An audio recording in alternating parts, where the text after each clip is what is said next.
Muy buenas tardes amigos de Ultimátum, ¿cómo están? Vamos a iniciar con Arsenal de Plumas, este espacio dedicado a comentar las columnas y algunos otros temas que publicamos en el diario impreso de Ultimátum de El Día. Me acompaña y me da mucho gusto por eso mi compañero Ricardo del Muro. ¿Cómo estás, Ricardo? Hola Alejandro, gusto estar contigo acá. Muy bien, pues muchas gracias. Pues les platicamos rápidamente, las 8 columnas tienen que ver con una entrevista que le hicimos ayer aquí a Osvaldo Chacón Rojas, presidente del Instituto de Elecciones y Participación Ciudadana. Vino a hablar de la consulta ciudadana, la consulta popular que se va a llevar a cabo el próximo domingo 1 de agosto. Y cuál es el papel que juega el Instituto de Elecciones en colaboración con el INE para la logística de esta actividad que se va a realizar el domingo, ¿verdad? También hay en portada una nota importante del gobernador Rutilio Escandón, en donde habla él de un combate frontal al dengue. Enfatizó que hoy se avanza de manera eficaz en esta lucha porque se realizan inversiones importantes en la materia y autoridades trabajan en unidad con el pueblo. Son dos notas relevantes en portada de Ultimátum. Y bueno, pues el editorial avanza: vacunación contra el COVID-19 en Chiapas, mi estimado Ricardo. Así es. Pues el editorial se da a raíz de que en la mañanera del día de ayer, el director general del Instituto Mexicano del Seguro Social, Zoé Robledo, presentó un informe sobre cómo iba avanzando esta campaña de reactivación de la vacuna contra el COVID en Chiapas. Hay que recordar que a principio de este mes llamó mucho la atención y lo señaló el presidente López Obrador, de que nuestra entidad estaba entre las que tenían menos porcentaje de población que se había vacunado, y eso era peligroso, además de que llamó mucho la atención, considerando que Chiapas se ha mantenido afortunadamente durante mucho tiempo en semáforo verde. Ante esta circunstancia, el presidente comisionó al director del Seguro Social, Zoé Robledo, para que viniera a hacerse cargo personalmente de la campaña de vacunación. Y el informe que presentó al respecto en la mañanera, pues informó que mientras que Chiapas al principio del mes tenía un porcentaje de 17.7%, en solo 17 días se había llegado a la cifra de 29.8%, o sea, un incremento bastante considerable. Llama la atención porque fue un informe eminentemente técnico. Los resultados, creo yo, que le dieron buenos puntos a Zoé Robledo ante el presidente López Obrador. No hay que olvidar que de este tema hemos estado hablando en los últimos días, pero definitivamente Robledo informó que se había reunido con bastantes autoridades tradicionales, con líderes de opinión, culturales. No especificó directamente con qué personajes, pero sí señaló que había tenido muchas reuniones con líderes locales. Y pues lógico el tenerlo, porque va a seguir aquí en Chiapas, yo creo que hasta que se logre un porcentaje casi al 100%, pues esto por supuesto que le ha movido el tapete a más de uno que están con la mirada puesta para el 2024, y es lo que trata el editorial, señalando que aunque el informe fue fundamental técnico y aunque la presencia de Zoé Robledo en Chiapas en teoría se limita a la parte de impulsar la vacuna contra el coronavirus, pues su presencia creo que está causando por lo menos inquietud. Sienten pasos en la azotea varios de los políticos locales que, pues lógico, quieren ser los elegidos en la sucesión del 2024. Así es, le ha servido como un buen reflector a Zoe, ¿verdad? Así es. Efectivamente, pues podemos ligar ese tema del editorial que muy bien lo describes, sintetizado, Ricardo, con la columna de Enriqueta Burelo. Ella habla de: ante la histeria, calma; ante los datos falsos, información. y hace un recuento ahí nuestra amiga Keta Burelo de pues cómo se ha manejado la pandemia a lo largo de más de un año, ¿no? Desde la parte oficial, cuando no definen claramente cuáles son los métodos de protección o de autoprotección, la polémica del uso o no del cubrebocas, de su eficiencia o no, para evitar contagios, ser contagiado o contagiar a los demás, la, la decisión personal de muchos ciudadanos de que no confían en la vacuna, de que no confían en lo que dicen las autoridades, en fin, todo ese tema lo está abordando aquí Enriqueta Burelo en su artículo del día de hoy, aquí en el diario Ultimátum, en la página 13, y si quieres de allí nos pasamos directamente a Tarot Político, de nuestro director Ahmed Samayoa Arce.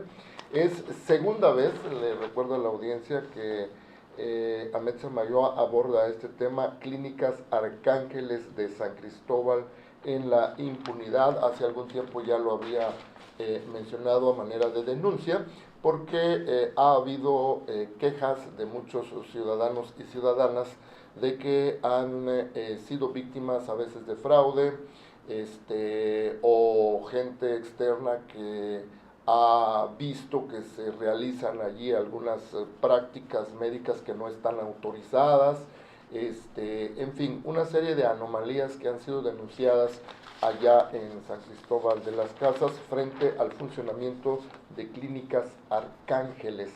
Y de eso aborda aquí nuevamente Ahmed Samayoa Arce, principalmente criticando a las autoridades correspondientes. Pues está la Dirección contra Riesgos Sanitarios, que debe ser la encargada de estar supervisando que esas clínicas funcionen con todas las normas establecidas.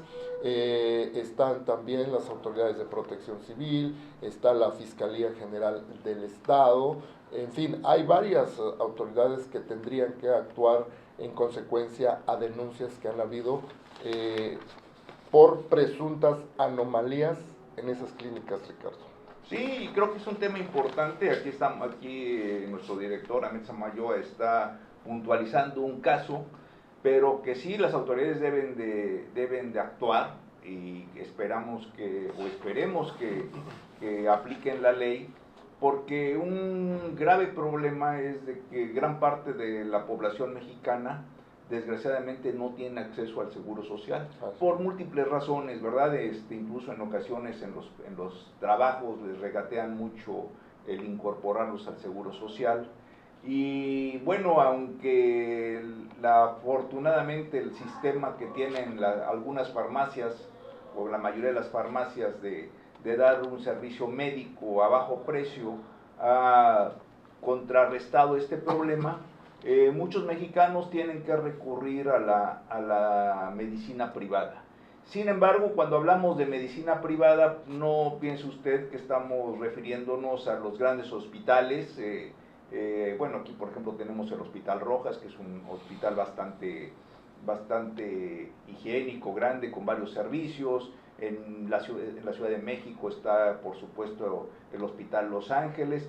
Pero esos son las excepciones, ¿no? Porque aparte de que son servicios muy caros, y la mayoría de los mexicanos, desgraciadamente, tienen que caer en manos de servicios hospitalarios muy improvisados.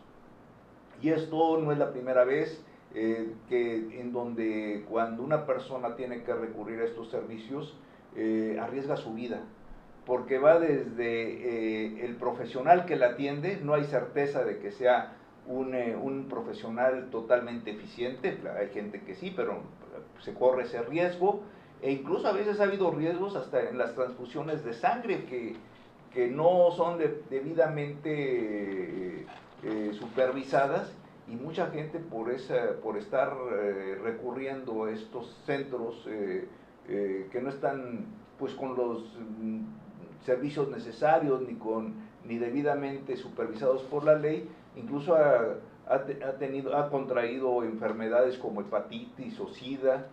Y entonces, pues qué bueno que se hace esta denuncia. Ojalá las autoridades de salud actúen, y también ojalá que a raíz de la pandemia las autoridades federales de salud pues empiecen a actuar. O sea, ya se está, de acuerdo a lo que ha señalado el gobernador Rutilio Escandón, se está haciendo toda una investigación en torno a aquellos hospitales que se entregaban nada más el puro cascarón, sin equipo y sin personal aquí en Chiapas.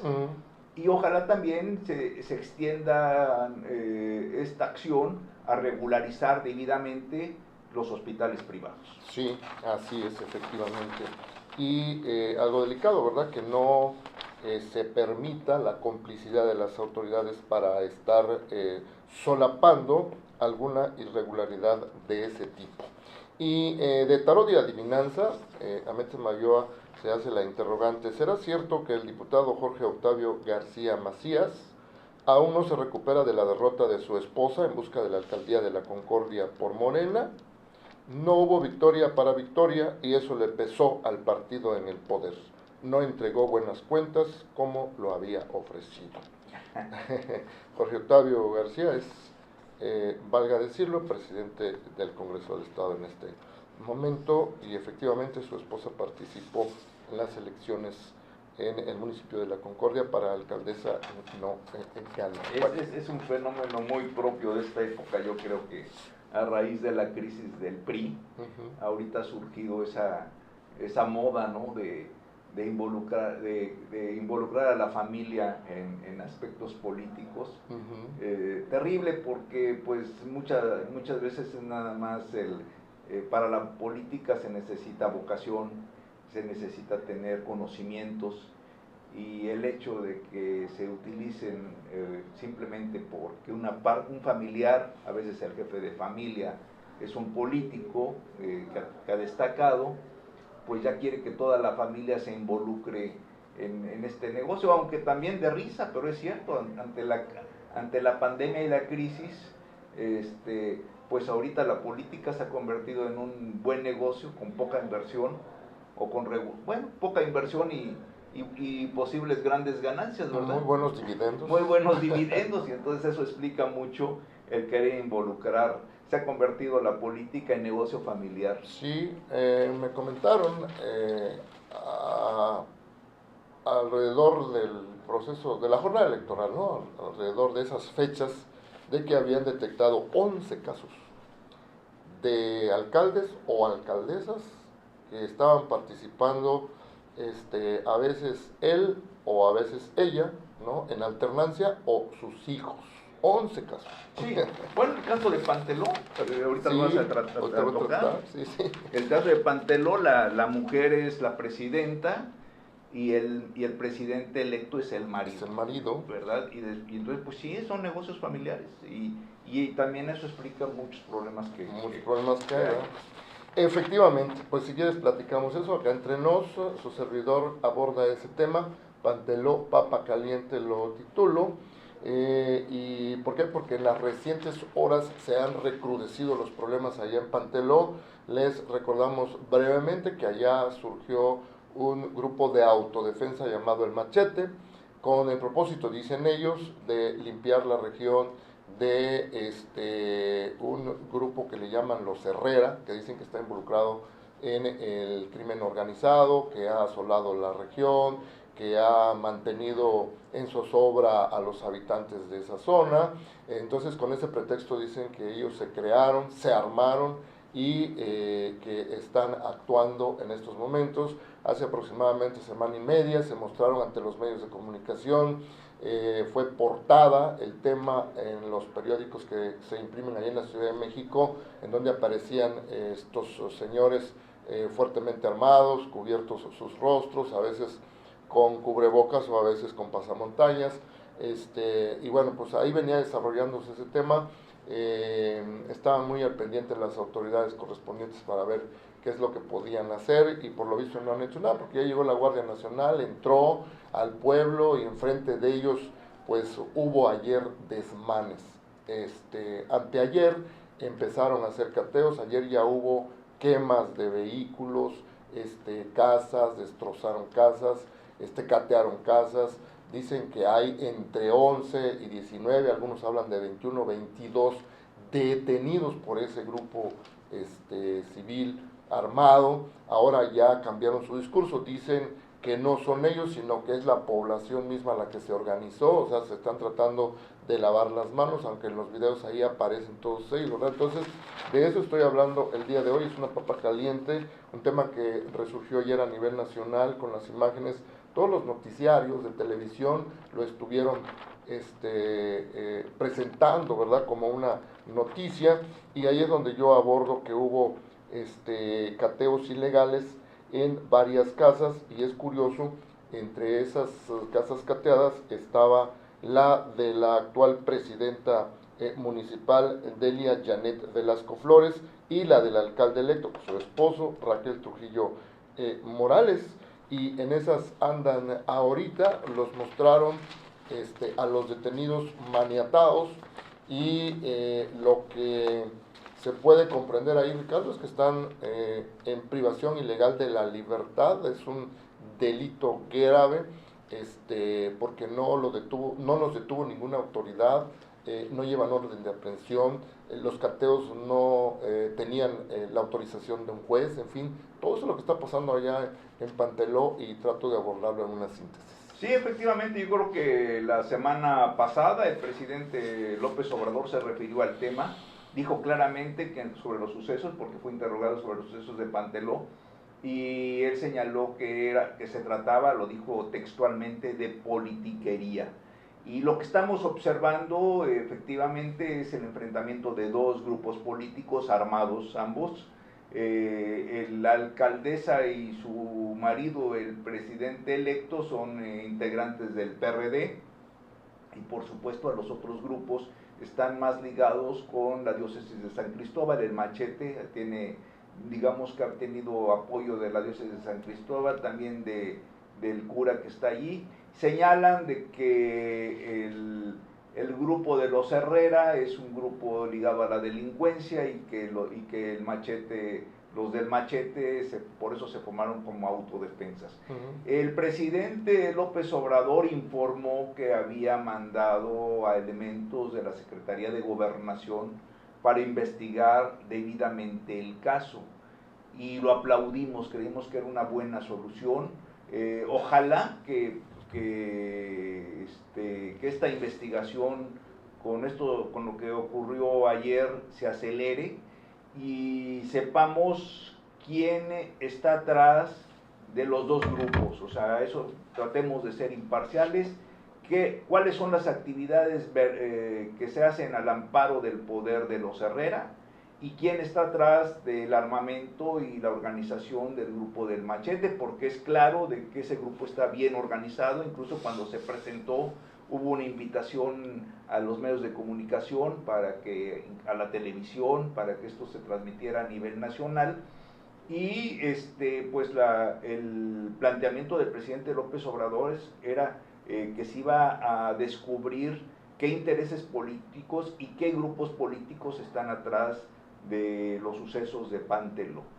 Creo que es necesario que esto se acelere, que se ventile públicamente quiénes son los que están, cuáles son las manos que están atrás de Panteló, y sobre todo creo que en el caso de los grupos armados de autodefensas es como un cáncer, y el cáncer, bueno, lógico, no soy médico, pero tengo entendido que cuando se ataca un brote de cáncer que empieza, de alguna manera hay posibilidades de superar esta terrible enfermedad, y no sucede lo mismo cuando ya el cáncer se ha expandido. Entonces aquí en el caso de las autodefensas, en términos de situación social en nuestro estado, creo que esta es la primer autodefensa que está surgiendo. Las autoridades deben de actuar ya, cortar de raíz este problema, porque si no, nos va a pasar lo que le está pasando a Michoacán, y al rato van a ser muchos municipios que van a tener este mismo conflicto. Así es, y un punto importante, también amenazaron con impedir la toma de posesión del próximo alcalde, que será el 30 de octubre o el 1 de septiembre, y que a fuerzas quieren elegir a nuevas autoridades por usos y Por costumbres. usos y costumbres, que sería el segundo municipio en Chiapas por usos y costumbres. Junto con Oxu. Junto con Oxu, correcto. Así es. Y ya para terminar, leyenda de la Loma del Jolote Cultura, nuestra amiga María Eugenia Díaz, firma como Maru Díaz, siempre tratando estos temas tan interesantes. Me llama mucho la atención porque nos sirve de ubicación, ¿no? ¿A dónde vas? Pues por el Libramiento Sur, allá por el bulevar ese del Cerro del Jolote, así le quedó, pues porque ahí estaba la leyenda de que escuchaban gritos de guajolotes, que luego llegaba la gente a donde aparentemente estaban, no había nada, había otras leyendas por las noches de que se aparecían fantasmas, que una mujer vestida de blanco aparecía flotando, muchas leyendas, ¿no? Y después hicieron un bulevar ahí. Pues ya no ha pasado nada, pero esa leyenda se quedó y de eso aborda aquí nuestra Creo que ese bulevar le pusieron Pablo Salazar, ¿no? Sí, sí. Es ese. Y hay una capilla ahí. Hay una capilla, sí, que pues supuestamente era para contrarrestar esas cosas, pero pues son interesantes esas. Ay, son muy divertidas las leyendas urbanas, ¿no? Leyendas urbanas, ahí se quedan la memoria colectiva de la gente, lo siguen comentando. Como la leyenda del hombre lobo allá en Coita. Sí, y hay una de que en San Fernando, de que hay una mujer muy guapa que dicen que se aparece en determinado lugar en la carretera. Sí. Y que a veces pasan los carros y cuando menos esperan ya la llevan atrás, sobre todo que les cae mucho a los taxistas, ¿no? Sí. Que ya llevan atrás a la mujer misteriosa de pasajera. En fin. Habría que hacer un libro, le vamos a decir a Maru de todas esas leyendas. Sí, la verdad. Maru Díaz, leyenda de la Loma de Jolote, escribe hoy también en las páginas de Ultimatum. Pues con eso terminamos, Ricardo, muchísimas gracias. Al contrario, un gusto. Muy bien, pues muchas gracias a todos ustedes. Les invitamos a la una y una entrevista con el diputado federal Raúl Bonifaz. Vamos a hablar del término de la legislatura federal a la cual él pertenece y también de la consulta ciudadana. Los invitamos a la una en punto. Hasta entonces.